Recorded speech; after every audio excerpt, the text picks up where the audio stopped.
Hello students, कैसे हैं आप सभी। आई होप आप सभी अच्छे होंगे, अपने घर पर सुरक्षित होंगे। मैं ज्योति आप सभी का स्वागत करती हूं आपके अपने यूट्यूब चैनल जनवानी क्लासेस में, जहां पर हम पढ़ते हैं mathematics for BSc first year. And इस क्लास में हम पढ़ेंगे बीएससी सेकंड सेमेस्टर की first book matrices and differential equations, जिसमें आपका चैप्टर चल रहा है बच्चों होमोजीनियस लीनियर डिफरेंशियल इक्वेशन। तो ये आज इस चैप्टर का लास्ट लेक्चर होगा, फिर आपका ये चैप्टर कंप्लीट हो जाएगा। एंड इसके बाद में आपका एक चैप्टर बचेगा जो कि आपका 3 से 4 दिन के अंदर अंदर कंप्लीट हो जाएगा, ठीक है। और उसके बाद में आपकी फर्स्ट बुक बिल्कुल कंप्लीट हो जाएगी। तो इसलिए आप लोग ज़्यादा टेंशन ना लें, अपने सिलेबस पे फोकस करें, जितना आपको करा दिया उसको अच्छे से कवर कर लें, ठीक है। तो यहाँ पे देखिए, इसमें एक्सरसाइज 1 आपकी चल रही थी। एक्सरसाइज 1 में क्वेश्चन नंबर 5 तक हम इससे लास्ट लेक्चर में कंप्लीट कर चुके थे। अगर आपने नहीं की देखी है अभी तक वो वाली वीडियो, तो देख लेना, प्लेलिस्ट बनी हुई है। आज स्टार्ट करेंगे क्वेश्चन नंबर 6 से। तो क्वेश्चन नंबर 6 में देखिए, आप सबसे पहले बता सकते हो कि कौन सी फॉर्म बन रही है आपकी होमोजीनियस लीनियर डिफरेंशियल इक्वेशन की फॉर्म है। तो सबसे पहले आप क्या करोगे, इसमें जो x d/dx है मैंने आपको बता रखा है, उसको किससे रिप्रेजेंट करते हो आप, कैपिटल D से। x स्क्वायर d/dx² को किससे रिप्रेजेंट करते हो, capital D into capital D -1 से। उसके बाद में उस फॉर्म में इक्वेशन को बना के आप उसकी ऑक्सिलरी इक्वेशन निकालते हो, वहाँ से रूट्स निकालते हो, फिर वहाँ से कॉम्प्लीमेंट्री फंक्शन और पर्टिकुलर इंटीग्रल की वैल्यू निकालते हो, यानी कि CF और PI की वैल्यू निकालते हो। और जो इक्वेशन का सॉल्यूशन होता है वो क्या होता है, y = CF + PI। तो वहाँ से आपको क्या मिलती है, जो इक्वेशन मिलती है वो क्या होती है, इस डिफरेंशियल इक्वेशन का सॉल्यूशन होता है, ठीक है। तो अपने स्टार्ट करते हैं। यहाँ से देखिए, x² d/dx² के प्लेस पे आप क्या पुट कर सकते हो, d × d -1 इंटू में क्या है y प्लस यहाँ से 7x d/dx के प्लेस पे कैपिटल D इंटू में कितना है y प्लस 13y और इज में कितना है log x। यहाँ से कॉमन क्या आ रहा है, y कॉमन है तो कॉमन ले लेंगे, अंदर बचेगा d -1 प्लस 7d प्लस 13 और बाहर कितना कॉमन लोगे, y में कितनी आ जाएगी टर्म, log x आ जाएगा। अंदर वाली टर्म्स को सॉल्व करोगे तो ये हो जाएगा d² माइनस d और प्लस के 7d कितना आ जाएगा, प्लस के 6d plus 13 into y log x। इससे क्या निकालोगे, ऑक्सिलरी इक्वेशन दी ऑक्सिलरी इक्वेशन क्या होगी, ये वाली जो टर्म होती है इसमें आप d को रिप्लेस करते हो किससे, m से। तो इक्वेशन आ जाएगी m² प्लस 6m प्लस 13 = 0। यहाँ से आप सॉल्व कीजिए, 13 के क्या कोई ऐसा फैक्टर बनेगा जिसको ऐड करने पे 6 आ जाए, नहीं, क्योंकि 13 का फैक्टर 1 और 13 ही तो होता है, उससे तो आपका 6 नहीं आएगा।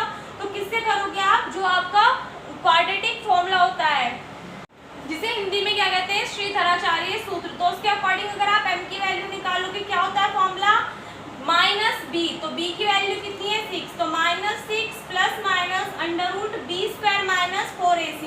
b² 6 का स्क्वायर 36 - 4ac। तो 4 की मल्टीप्लाई 1 में करोगे 4 और 13 4 से कितने हो जाएंगे, 52 और अपॉन में कितना होता है 2a। a की वैल्यू कितनी है 1, तो कितनी आ जाएगी टर्म 2। तो यहाँ से आपको किसकी वैल्यू मिल जाएगी बच्चा, इसको राइट कर लेना आप इक्वेशन नंबर 1, ठीक है। यहाँ से आपको m की वैल्यू मिलेगी, इसको सॉल्व कर लोगे आप, m = -6 प्लस माइनस 6 में से 2 गए 4, सॉरी 52 में से माइनस करने आपको 36, तो माइनस करोगे कितना आएगा आपके पास में, ये आ जाएगा सॉल्व करने पे 16। तो अंडर रूट में कितना आ जाएगा 16 और वो भी माइनस का आएगा। और आपको पता है अंडर रूट -1 किसके इक्वल होता है, i के इक्वल होता है। तो अंडर रूट -1 को किससे रिप्रेजेंट कर दोगे, i से। अपॉन में कितना आ जाएगा 2। एक बार 2 को इसके अपॉन में लिखोगे, एक बार इसके अपॉन में, तो -6/2 कितना आ जाएगा, -3 प्लस माइनस अंडर रूट 16 को आप क्या लिख सकते हो बच्चों, 4 4 16 लिख सकते हो। और 4 4 16 यानी कि 4 को रूट से बाहर निकालोगे तो कितना आएगा, देखिए 4 × 4 4 4 16 दोनों का पेयर बन रहा है, तो एक 4 आपका बाहर निकल के आ जाएगा। और 4 को 2 से डिवाइड करोगे तो कितना आ जाएगा आपके पास में 2 आ जाएगा। तो यहाँ से टर्म कितनी आ जाएगी 2i। तो m की वैल्यू कितनी आ गई, -3 प्लस -2i, यानी कि -3 + 2i। और सेकेंड टर्म क्या आ गई, -3 - 2i। तो यहाँ से अब हम CF की वैल्यू निकालेंगे। देखिए बच्चे, अगर आपने इससे पहली वीडियो नहीं देखी है तो देख लेना, वहाँ पे मैंने आपको फॉर्मूले वगैरह लिखाए थे। तो जिन्होंने देख लिया उन्होंने पता होगा, लेकिन जिन्होंने नहीं देखी वो एक बार साइड में नोट करके लिख लेना कि अगर क्या आ रही हो, m के जो रूट्स आ रहे हो कैसे आ रहे हो, इमेजिनरी आ रहे हो, यानी कि अल्फा प्लस माइनस आई बीटा की फॉर्म में रूट आ रहे हो, तो उस कंडीशन में CF किसके इक्वल होता है आपका, CF होता है हमारा e की power alpha x e to the power alpha x C1 cos beta z plus C2 sine beta z, ये आपका फॉर्मूला होता है। तो इस अकॉर्डिंग यहाँ पे हम CF की वैल्यू लिख लेंगे, इसको नोट कर लेना साइड में, ठीक है। तो CF किसके इक्वल आ जाएगा, e की पावर अल्फा x, अल्फा की वैल्यू कितनी है हमारे पास में, यहाँ से देखिए किस फॉर्म में, अल्फा माइनस आई बीटा, इस फॉर्म में रूट है, तो अल्फा की वैल्यू कितनी है -3, तो टर्म कितनी आ जाएगी -3x आ जाएगी, ठीक है। चलिए उसके बाद में यहाँ से देखिए C1 cos बीटा z, तो C1 cos बीटा की वैल्यू हमारे पास कितनी है 2, तो कितना आ जाएगा 2z plus C2 sine beta की वैल्यू फिर से 2 और z, ठीक है। तो फॉर्मूला अप्लाई करा, हमारे पास में क्या आ गई, CF की वैल्यू आ गई। तो अब हमें PI की वैल्यू और निकालनी, यानी कि पर्टिकुलर इंटीग्रल। इससे पहले एक चीज़ का ध्यान करना बच्चों, जो हमने इक्वेशन निकाली थी उसमें लास्ट में हमारे टर्म क्या थे, इज इक्वल्स टू इधर x था, कितना सॉरी log x था। तो जब हमें आपको पता है कि किसी भी इक्वेशन को अगर इक्वेशन किस फॉर्म में हो, होमोजेनियस लीनियर डिफरेंशियल इक्वेशन की फॉर्म में हो, तो उस कंडीशन में e की पावर z से रिप्रेजेंट करते हैं हम किसको, x को। और बात करें अगर e इधर आ जाए तो log x किसके इक्वल होता है, z के। तो log x के प्लेस पे आप क्या पुट कर दोगे, z पुट कर दोगे। कब, जब हमने जो आपकी x into D upon D x वाले टर्म को कैपिटल D वाली फॉर्म में लिखा था ना, तो इज इक्वल्स टू में जो log x है उसको आप किससे रिप्रेजेंट करोगे, z से। तो वहाँ से हमें q की वैल्यू मिल जाएगी कितनी, z। So now particular integral की हमें वैल्यू फाइंड आउट करनी है, किसके इक्वल होगा, 1 अपॉन जो आपकी इक्वेशन फर्स्ट थी उससे d वाली जो टर्म थी वो लिखोगे, क्या थी, d² प्लस 6d प्लस 13 और इनटू में क्या आता है q, q की वैल्यू हमारे पास में कितनी आई थी इक्वेशन फर्स्ट से, z। मैंने भी बताया z किसके प्लेस पे लिखोगे आप, log x, log x किसके इक्वल होता है, z के। तो यहाँ से हमें q की वैल्यू चाहिए, तो q कितना आ गया, z आ गया। अब इस कंडीशन में हमें क्या पता है कि अगर हमें क्या करना होता है, सपोज इट यहाँ से देखिए सबसे पहले अगर आपको e की पावर az वाला फॉर्मूला मिल रहा है, मैंने आपको कितने ही टाइप के फॉर्मूले लिखाए थे कि किसी में क्या कंडीशन आ रही है, किसी में क्या कंडीशन आ रही है। तो अभी तक हमने जो 5 क्वेश्चंस किए थे उनमें क्या था, यहाँ पे टर्म e की पावर az थी, लेकिन इस कंडीशन में e की पावर az नहीं है।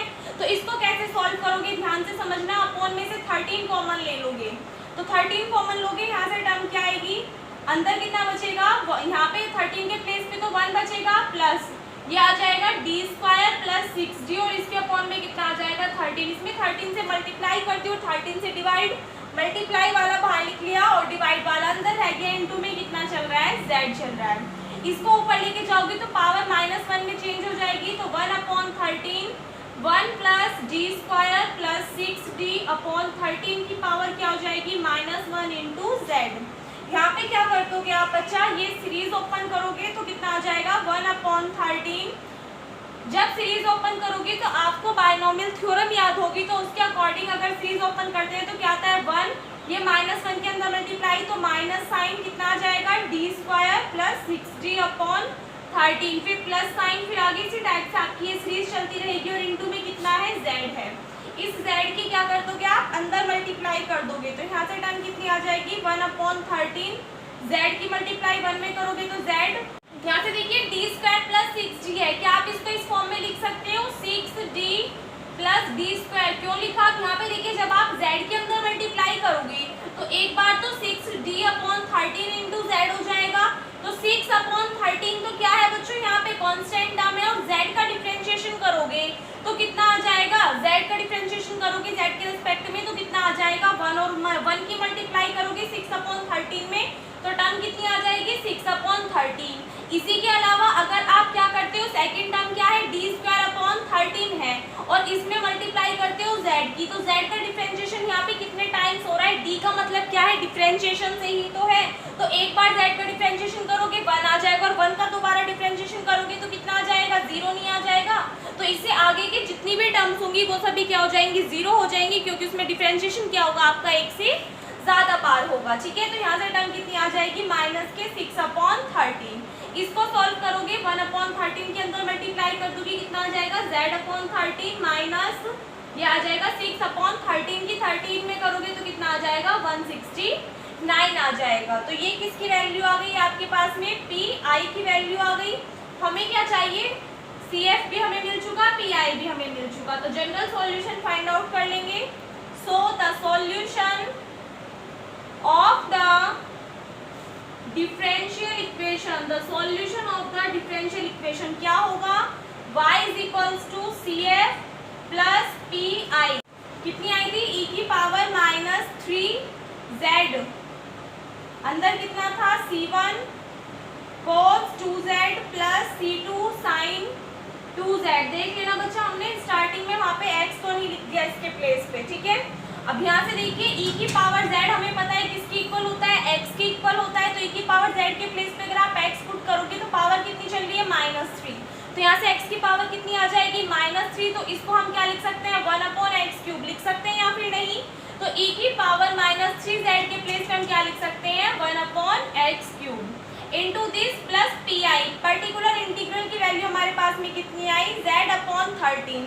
अब ध्यान देना बच्चों, मैंने आपको बताया था z किसकी इक्वल था, log x की इक्वल था। तो z के प्लेस पे हम क्या लिख सकते हैं, log x लिख सकते हैं। तो 1/13 log x और माइनस की कितनी है टर्म, माइनस की 6/169। तो ये क्या आ जाएगा आपके पास में, सॉल्यूशन आ जाएगा उस डिफरेंशियल इक्वेशन का जो कि आपको गिवन थी। इसी के साथ ये वाला क्वेश्चन आपका कंप्लीट होता है। इसको नोट करिए। और एक चीज का और ध्यान देना बच्चों, देखिए यहाँ पे कितना है, z है। यहाँ पे भी क्या टर्म आपको गिवन है, z है। तो z को आप इसमें भी चेंज कर सकते हो। किसमें चेंज करोगे, z के प्लेस पे क्या पुट करोगे आप, log x। तो यहाँ पे टर्म कितनी है, 2। तो z के प्लेस पे आप डायरेक्टली क्या पुट कर सकते हो, यहाँ से जैसे ये 2z है तो z के प्लेस पे आप डायरेक्टली क्या पुट कर दो, log x। सेम यहाँ पे भी z के प्लेस पे क्या पुट कर दो आप, डायरेक्टली log x पुट कर दो, ठीक है। तो अब ये सभी टर्म्स किस में चेंज हो गई, आपकी x में चेंज हो गई। और इसी के साथ ये वाला क्वेश्चन आपका कंप्लीट हो गया, ठीक है। नोट करिए। देखिए इसके बाद में क्वेश्चन नंबर 7 सेम बिल्कुल क्वेश्चन नंबर 6 की तरह ही है, बस थोड़ा सा डिफरेंस क्या है कि इसका जो आंसर है वो थोड़ा और मॉडरेट लेवल पे दे दिया। यानी कि जो मैंने अभी CF का यानी कि आपको फॉर्मूला लिखाया था, CF का फॉर्मूला क्या था कि अगर हमारा इमेजनरी आ रहा है, रूट कैसे आ रहे हैं, इमेजनरी आ रहे हैं, तो उस कंडीशन में अभी 6 क्वेश्चन में मैंने आपको फॉर्मूला लिखाया था क्या, e की power alpha z e to the power alpha z c1 cos beta z plus c2 sin beta z, ये फॉर्मूला लिखाया था। तो चाहे तो आप ये वाला फॉर्मूला यूज कर सकते हो या फिर नेक्स्ट फॉर्मूला आप इसी में क्या यूज कर सकते हो, c1 e की power alpha z into cos beta z plus c2। तो इन दोनों में से आप कोई भी फॉर्मूला लगा लो, आपका आंसर बिल्कुल सही माना जाएगा। अब ऐसा नहीं है कि मैंने आपको ये वाला फॉर्मूला क्यों लिखा है मैम, हमने इस वाले फॉर्मूले से ही क्यों नहीं किया। तो देखिए आप में से फिर कुछ स्टूडेंट के कमेंट आते हैं मैम एक्सरसाइज से हमारा आंसर मैच नहीं कर रहा है। तो सिर्फ इसलिए मैंने आपको सेकंड वाला फॉर्मूला बताया। अगर आप एग्जाम में कर रहे हो और आपकी इमेजनरी फॉर्म बन रही है, आपको ये वाला फॉर्मूला याद नहीं है, ओनली ये वाला फॉर्मूला याद है इमेजनरी के लिए, तो आप ये वाला लगा के आइए, वहाँ पे आपका आंसर बिल्कुल सही होगा, मार्क्स आपके नहीं कटेंगे, ठीक है। तो चाहे तो ये वाला यूज कर लीजिए या फिर ये वाला, आपकी मर्जी है, जो भी आपको इजी लगे। आंसर आपका दोनों तरीकों से बस लिखने में थोड़ा डिफरेंट होगा, बट मीनिंग आंसर का बिल्कुल सेम होगा। तो इस वाले क्वेश्चन में इन्होंने इस वाले फॉर्मूले से किया है, इससे पहले वाले में इन्होंने इससे आंसर दिखा रखा है, ठीक है। तो आप जब CF की वैल्यू निकालें तो इस वाले फॉर्मूले के अकॉर्डिंग निकालोगे तो बिल्कुल सेम आपका यही आंसर आएगा। एक बार इसको नोट करिए, ये आपको घर से करना है क्वेश्चन। अगर कोई प्रॉब्लम आए तो कमेंट सेक्शन में कमेंट कर देना, ठीक है। देखिए इसके बाद में क्वेश्चन नंबर 8 आपको गिवन है। सबसे पहले तो इसको आप किस में लिखोगे, ओनली डी वाली फॉर्म में लिखोगे, उसके बाद इसकी ऑक्सिलरी इक्वेशन निकालोगे। तो यहाँ से देखिए इस बार टर्म आपको क्या गिवन है, x³ इंटू d³ तो इसको किससे रिप्रेजेंट करोगे आप, d-1 d-2 इंटू में क्या है, y भी है, प्लस 3 कॉन्स्टेंट है, x² इंटू d²/dx² को किससे रिप्रेजेंट करोगे, d इंटू d-1 और इंटू में कितना है y plus x d/dx, sorry x into D upon D x को किससे रिप्रेजेंट करोगे, कैपिटल डी से, इंटू में कितना है y प्लस वाई और इज इक्वल्स टू में कितना चल रहा है x plus log x। x को किससे रिप्रेजेंट करोगे, e की पावर z से, प्लस log x को किससे रिप्रेजेंट करोगे, z से रिप्रेजेंट करोगे। ठीक है, तो इस इक्वेशन में जो भी कॉमन आ रहा है कॉमन लीजिए, बाकी को सॉल्व करेंगे। यहाँ पे भी y है, यहाँ पे भी और यहाँ पे भी, तो y कॉमन ले लोगे, अंदर बचेगा यहाँ से d,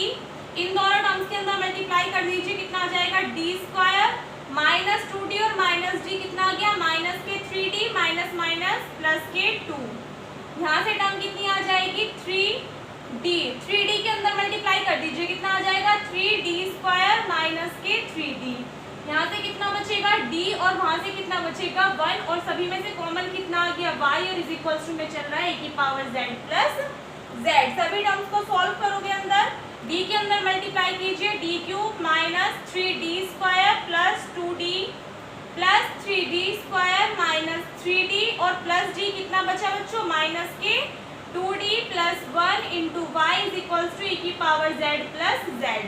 जो टर्म कैंसिल हो रही है कीजिए, 3d स्क्वायर से 3d स्क्वायर, 2d से 2d, तो टर्म कितनी बची d क्यूब प्लस 1 और into y is equals to e to the power z plus z।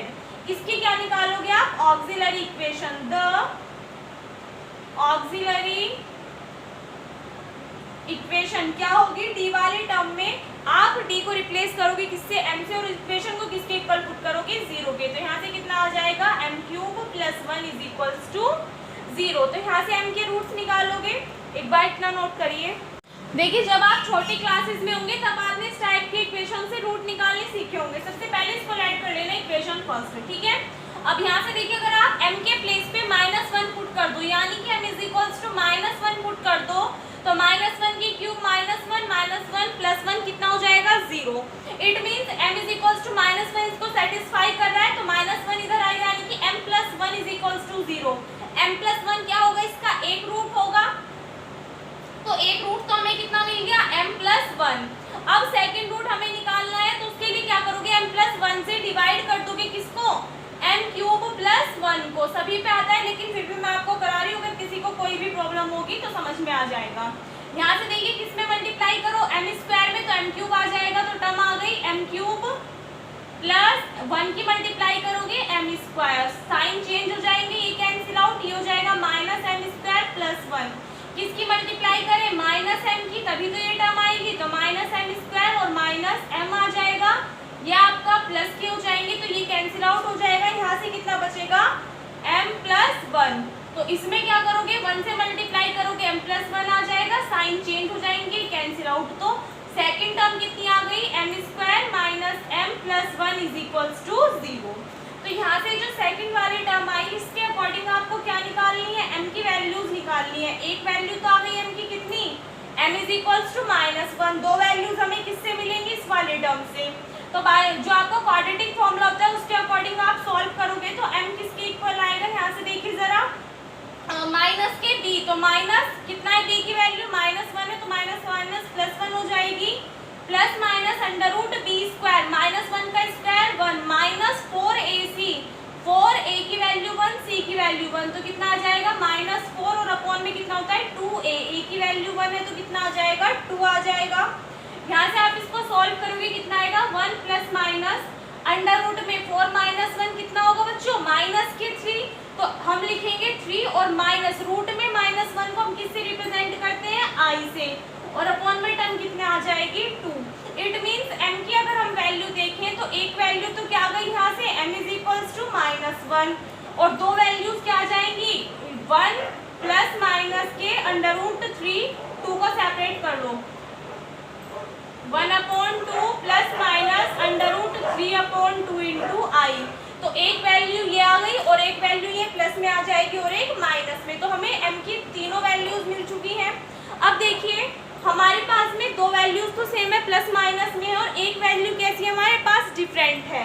तो इस कंडीशन में अगर एक तो कैसी हो आपके पास में रियल नंबर हो, और दो कैसे आ रहे हो, इमेजिनरी नंबर आ रहे हो, इस कंडीशन में CF का फॉर्मूला क्या होता है, C1 e to the power m1z plus C2 e to the power alpha z into cos beta Z plus C3, यानी कि इसके लिए तो आपका रियल वाला फॉर्मूला और इसके लिए जो इमेजिनरी फॉर्मूला था ना, मतलब इमेजिनरी फॉर्म में अगर रूट्स आ रहे तो उस कंडीशन में कौन सा फॉर्मूला लगता था, ये वाला। तो डायरेक्ट इससे क्या करोगे आप, CF की वैल्यू निकाल दोगे। तो CF इज इक्वल्स टू क्या आ जाएगा, C1 e की पावर m1, m1 की वैल्यू कितनी आई -1, तो कितना आ जाएगा -z plus C2 e to the power alpha की वैल्यू कितनी है 1/2 z इंटू कॉस, अंदर देखिए बीटा, बीटा की वैल्यू कितनी है हमारे पास में बच्चों √3/2 z और प्लस कितना आ जाएगा C3 आ जाएगा। आप चाहो तो z के प्लेस पे x वाले टर्म्स पुट कर दीजिए। C1 e की पावर z हमें पता है किसके इक्वल होता है, x के इक्वल, तो x की पावर कितनी आ जाएगी -1, पावर अपॉन में आगे प्लस हो जाएगी, तो इसको आप लिख सकते हो C1 into 1/x plus C2 e की पावर z किसकी इक्वल होती है, x के, पावर कितनी है 1/2 है, तो इसको आप क्या लिख सकते हो, √x नहीं लिख सकते, तो इसके प्लेस पे क्या पुट कर देंगे हम, √x पुट कर देंगे। इनटू में कितना आ जाएगा cos √3/2, z किसके इक्वल था बच्चों, log x के, तो z के प्लेस पे क्या पुट करोगे, log x और प्लस C3। अब ये किसकी वैल्यू आ गई आपके पास में, CF की वैल्यू आ गई, और किसकी निकालनी है हमें, PI की वैल्यू निकालनी है। तो ये टर्म आपको याद रखनी है, PI पार्टिकुलर इंटीग्रल किसकी इक्वल होता है 1/d वाली टर्म हमारे पास में क्या थी, d³ प्लस 1, Q की वैल्यू क्या थी इज इक्वल्स टू, के इधर जो टर्म है वो किसकी वैल्यू होती है, Q की, तो क्या थी हमारे पास में e की पावर z प्लस z थी, तो दोनों टर्म्स को क्या कर लेंगे, सेपरेट कर लेंगे, यानी कि एक बार इसमें मल्टीप्लाई एक बार इसमें, तो PI किसके इक्वल आ जाएगा 1/d³ प्लस 1 इंटू e की power z plus 1/d³ plus 1 into z।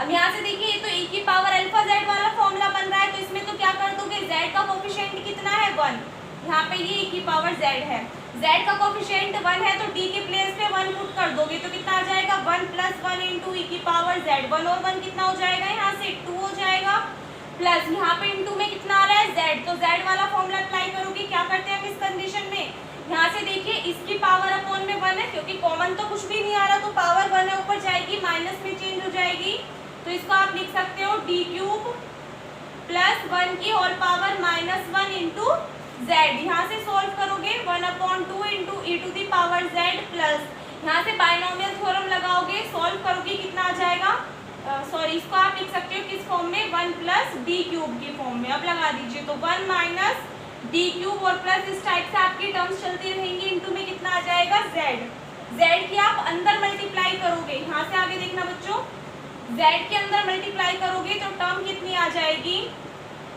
1 में करोगे तो z ही आ जाएगा, d³ में करोगे, अब देखना d³ का मतलब क्या है कि z का 3 टाइम्स डिफरेंशिएशन, भाई एक बार करोगे तो 1 हो जाएगा, उससे ज्यादा टाइम अगर आप इसका डिफरेंशिएशन करोगे तो 0 हो जाएगा, इट मीन्स आगे की सभी टर्म्स क्या हो जाएंगी, 0 हो जाएंगी।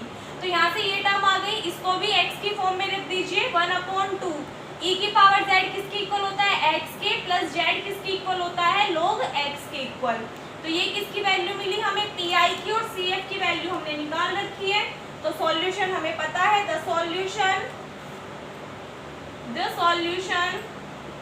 ऑफ द डिफरेंशियल इक्वेशन क्या होगा, y is equals to CF plus PI, add करके दोनों को लिख के दिखा देना, CF की वैल्यू ये रही और PI की वैल्यू ये रही, और वही क्या आ जाएगा, आपका आंसर आ जाएगा, ठीक है, इससे आगे लिख देना, लाइन को नोट करिए इसको।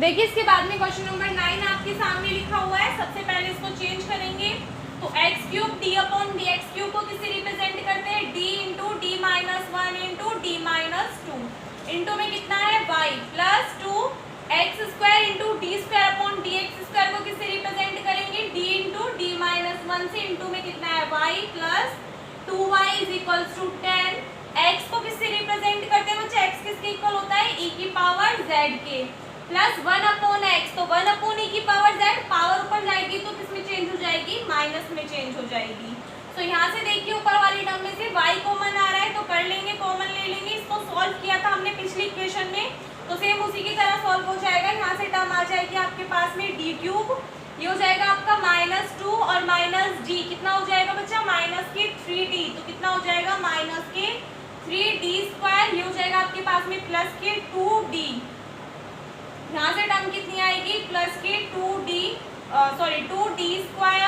और माइनस के 2d, एंड यहाँ से टर्म कितनी बचेगी प्लस के 2, और कॉमन आएगा y इज इक्वल्स टू में 10 e की पावर z प्लस e की पावर माइनस z। जो टर्म कैंसिल हो रही है उनको कैंसिल कीजिए, 2d से 2d कैंसिल आउट हो जाएगा, तो टर्म क्या बचेगी d³ माइनस 3d² और प्लस 2d², सोल्व करने पे कितना आएगा माइनस के d², यहाँ से टर्म आ रही है प्लस के 2, इंटू में कितना है y is equals to 10 into e to the power z plus e to the power minus z। तो यहाँ से क्या निकालोगे आप इसकी ऑक्सिलरी इक्वेशन, इसको ऐड कर लोगे क्या equation first, the auxiliary equation क्या होगी m³ minus m² plus 2 is equals to 0। यहाँ से इसको सॉल्व करोगे तो देखना जरा m की कोई एक फैक्टर निकाल लीजिए। तो यहाँ से देखिए अगर हम m के प्लेस पे बच्चों -1 पुट करें तो ये हो जाएगा -1, यहाँ से m -1 का स्क्वायर 1, तो ये टर्म भी -1, माइनस माइनस कितना हो जाएगा -2, और ये हो जाएगा +2, कैंसिल आउट करके 0। इट मीन्स m की एक वैल्यू कितनी आ रही है -1, ये इधर आके कितना हो जाएगा +1, तो m का एक फैक्टर तो हमें क्या मिल गया m+1 मिल गया।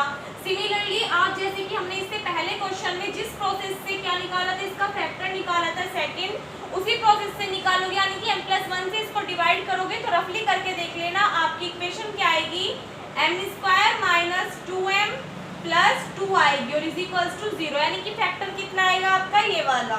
अब क्या करोगे क्वाड्रेटिक फॉर्मूले की हेल्प से इसका क्या निकाल लोगे आप वैल्यू निकालोगे। तो यहाँ से देखना अगर हम m की वैल्यू निकालें तो -b की वैल्यू यहाँ पे कितनी है -2, तो कितना हो जाएगा minus minus +2 plus minus √b², -2 का स्क्वायर करोगे 4 -4ac, तो 4 1 ज़ा 4 2 ज़ा 8 अपॉन में आता है 2a, a की वैल्यू 1 तो कितना आ जाएगा 2, सॉल्व करोगे 2 प्लस माइनस 8 में से माइनस करोगे 4 तो कितना बचेगा 4, और वो भी कैसा आएगा माइनस के, तो इसका आप लिख सकते हो 4 को रूट से बाहर निकालोगे कितना आएगा 2, और इनटू में कितना आ जाएगा i, क्यों क्योंकि जो माइनस साइन था तो रूट -1 को हम किससे रिप्रेजेंट करते हैं i से, और अपॉन में 1 आ जाएगा, इसको डिवाइड करोगे तो टर्म कितनी आएगी 1 प्लस माइनस i आ जाएगी। इट मीन्स m के फैक्टर कौन कौन से आ गए, m+1 से तो आ गया m इज इक्वल्स टू -1, और सेकंड जो दो फैक्टर आए वो कितने आ गए 1 प्लस i और 1 माइनस i आ गए। अब क्या निकालोगे आप इनकी हेल्प से CF की वैल्यू निकालोगे, रियल के लिए मैंने आपको बताई क्या होता है C1 e की पावर m1z, तो यहाँ से कितने आ जाएगा -z प्लस C2 e की पावर अल्फा की वैल्यू कितनी है 1, तो 1 इंटू z एंड कितना आ जाएगा cos बीटा z, बीटा की वैल्यू कितनी है यहाँ से भाई 1 ही है, तो कितना आ जाएगा z और प्लस C3 आ जाएगी टर्म, ठीक है। तो ये किसकी वैल्यू आ गई आपके पास में CF की वैल्यू आ गई यहाँ से, ये आपका यहाँ पे ब्रैकेट है, ठीक है। अब हमें क्या निकालना है PI, यानी कि पर्टिकुलर इंटीग्रल और निकालना है। तो PI इज इक्वल्स टू में क्या आ जाएगा, जो हमारी इक्वेशन फर्स्ट थी वहां से d वाली टर्म क्या थी d³ minus d² plus 2 into q की वैल्यू कितनी आई थी 10 e की पावर z प्लस e की पावर -z, मल्टीप्लाई कर लीजिए 1 अपॉन, देखिए 10 की तो रहेगी यहीं पे, तो 10 into d³ minus d² plus 2, एक बार तो किसमें मल्टीप्लाई करोगे e की पावर z में, प्लस एक बार किसमें मल्टीप्लाई कर दोगे इसकी e की पावर -z में मल्टीप्लाई कर दोगे, ठीक है।